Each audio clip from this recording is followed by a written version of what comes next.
मेरी एक पिछली वीडियो स्कैंटी पीरियड्स या पीरियड्स के कम होने के बारे में थी, जिसमें बहुत से पेशेंट्स ने मुझे ये कहा कि डॉक्टर साहिबा हैवी पीरियड्स या पीरियड्स के दौरान क्लॉटिंग के बारे में भी हमें गाइड करें कि ये किस वजह से होती है और इसका क्या इलाज हो सकता है।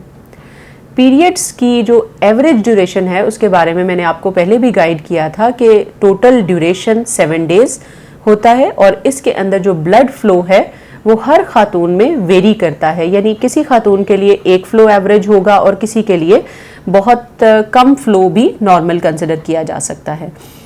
अगर हम बुक के हिसाब से देखें या इंटरनेशनल स्टैंडर्ड्स को देखें तो पीरियड्स में अगर 7 डेज से ज़्यादा ब्लीडिंग हो रही है या 80 ml से ज़्यादा ब्लड लॉस हो रहा है तो इसको हैवी पीरियड्स या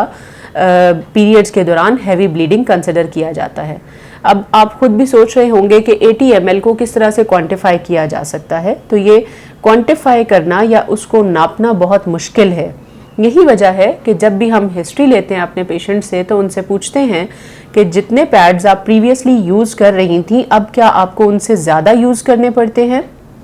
या आपको हर 2 घंटे बाद तो चेंज नहीं करना पड़ता।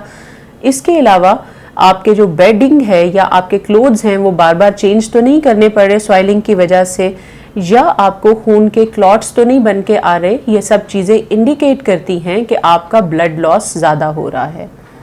अगर किसी भी सिनेरियो में आपको पीरियड्स के दौरान ज़्यादा ब्लड लॉस हो रहा है तो ये हाई टाइम है कि आपने अपने गायनोकोलॉजिस्ट के पास जाकर अपने आप की एवेलुएशन करवानी है और एग्जामिनेशन करवाना है कि ऐसा क्यों हो रहा है। कुछ रीजंस उनमें मैं आपके साथ डिस्कस कर लेती हूँ। समटाइम्स पीरियड्स के जो स्टार्टिंग एज होती है और जो एंड की एज होती है, यानी 13 से लेकर तो 17 ईयर्स की एज तक और 45 से लेकर 50 की एज के ड्यूरेशन में एनओवुलेटरी साइकिल्स होते हैं, यानी ओवरीज बहुत ज़्यादा मैच्योर नहीं होती जिसकी वजह से ब्लीडिंग ज़्यादा हो जाती है। इसके अलावा अगर कोई फाइब्रॉइड या छोटी सी रसोली यूट्रस के अंदर मौजूद है या जो यूट्रस की अंदरूनी झिल्ली है वो किसी जगह से कुछ बढ़ गई है या उसके अंदर कुछ गदूद बढ़ गए हैं, उसकी वजह से भी ब्लीडिंग ज़्यादा हो सकती है।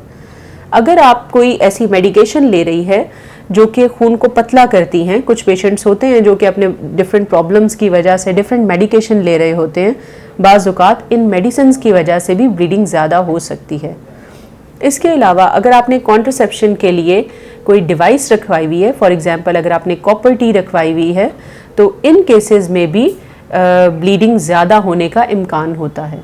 इसके अलावा वो ख़वातीन जिनके 3 से 4 बच्चे हो चुके होते हैं उनमें बच्चेदानी का साइज़ कुछ बढ़ जाता है और उनके पीरियड्स की क्वांटिटी बढ़ जाती है। लेकिन डेफिनेटली अगर आप मंथली साइकिल में जो रेगुलर नॉर्मल अमाउंट है उससे ज़्यादा ब्लीड कर रहे हैं और आपको खून बहुत ज़्यादा पड़ रहा है या साथ में क्लॉट्स आ रहे हैं तो ये शो करता है कि आपका जो महीने का ब्लड लॉस है वो बढ़ गया है, जिसकी वजह से आपको लेटर ऑन खून की कमी यानी अनीमिया और कुछ ऐसे मसाइल दरपेश हो सकते हैं।